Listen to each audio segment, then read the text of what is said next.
Assalamu alaikum. This is part 2, the thread between them, Umar's side of the story. Umar never thought of himself as careless. He just thought of himself as busy. Work was heavy, deadlines loomed, and by the time he reached home, his head buzzed with things left undone. He loved Alia deeply, but he didn't always say it, not out loud. He assumed she knew. She cooked for him, he paid the bills. That's how love worked, right? But lately, something in their home had shifted. There were fewer sighs, fewer sharp words. Alia smiled more, the kind of smile that reached her eyes, the one he'd fallen in love with years ago. She listened patiently when he spoke, even when his stories dragged. She greeted him at the door like she had been waiting for him all day. At first, he thought maybe things at home had just settled, but there was something else, a softness in the air, a gentleness in her tone. He couldn't name it, but he could feel it.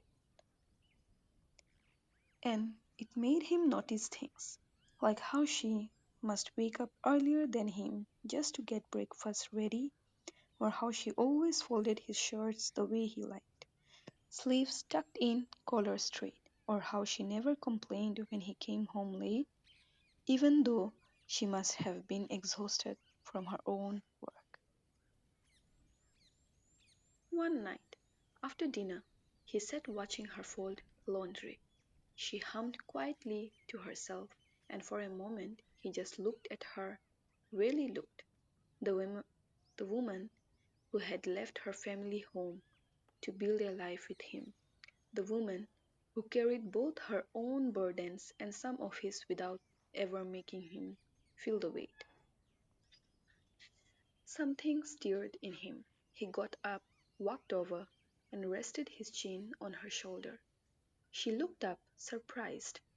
"You make this house feel like Jannah," he murmured, pressing a kiss to her forehead. Her smile in that moment, warm, unguarded, and deeply peaceful, told him something had been healing between them. He didn't know that she had made a quiet dua weeks ago. He didn't know she had chosen to see him through the lens of worship. But he felt it, and for the first time in a long while, Umar found himself making a dua of his own. Ya Allah, help me love her the way she deserves, for your sake. And just like that, the thread between them tightened, not from grand gestures, but from small, steady notes tied with patience, mercy, and the hope of standing together in Jannah.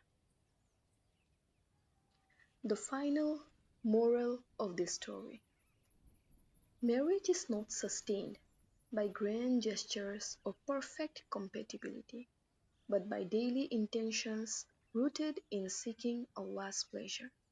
When one heart changes for His sake, it quietly inspires the other to soften, and the bond between them becomes more than love, it becomes worship.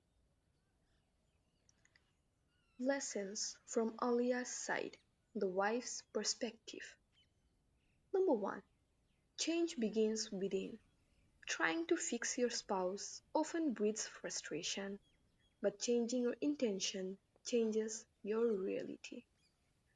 Number 2. Small acts with sincere intention are powerful. Smiling, serving, and listening become worship when done for Allah. Number 3. Noticing the good feeds gratitude. When you focus on your spouse's quiet efforts, appreciation replaces resentment. Number 4. Dua is the unseen force. Whispered prayers have a way of softening hearts without confrontation. Lessons from Umar's side, the husband's perspective. Number one, love needs to be expressed. Assuming your spouse just knows you love them can create distance. Words and gestures matter. Number two, attention reveals unseen sacrifices. Truly noticing your spouse makes you value their silent efforts. Number three, gentleness invites gentleness. A soft and patient environment makes the heart naturally want to give more.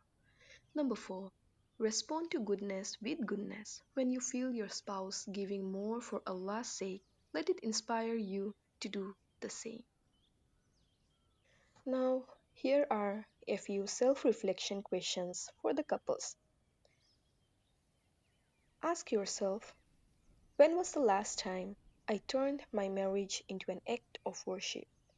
Do I focus more on my spouse's faults or their quiet acts of love?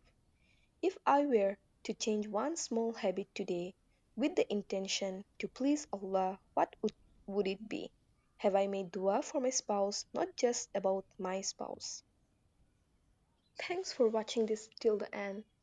I appreciate your patience. Please like, leave a sweet comment, and share it with your family and friends with the intention of Sadaqah Jariyah so that they may benefit as well, inshallah. Don't forget to subscribe my channel. Assalamu alaikum wa rahmatullahi wa barakatuh.